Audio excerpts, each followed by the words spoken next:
Kako ste zadovoljni z obiskom 16. velikonočnega sejma? Ja, zagotovo lahko rečem, da je izredno in to je prava potrditev, da obiskovalci se želijo takšnih dogodkov in da so že ob 10. praktično čakali, da se je sejem odprl in da restauralci so že izredno veliko svoje ponudbe do zdaj prodali. Ta sejem je več kot sejem.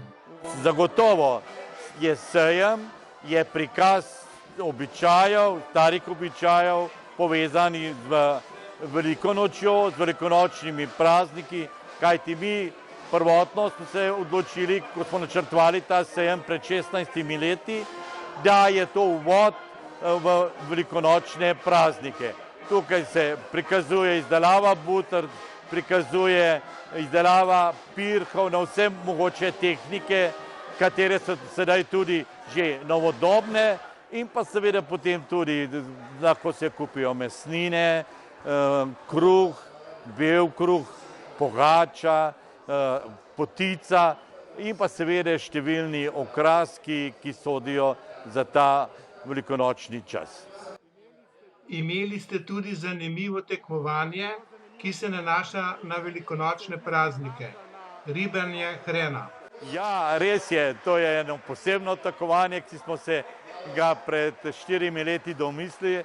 To je tekmovanje v hitrostnem ribanju hrena in je zelo popestri. To dogajanje je povzročil kup smeha, pa tudi nekaj solz, pa zmagovalcem pa seveda solz sreče.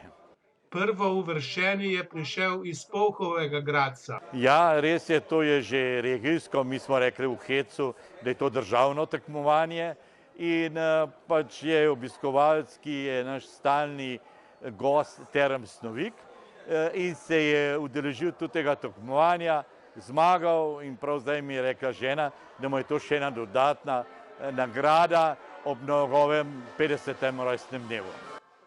Kdo je organizator sejma? Ja, organizator vseh teh velikonočnih sejem je turistično društvo Tuhinjska dolina, ki v okviru etnološke sekcije pripravlja ta dogodek.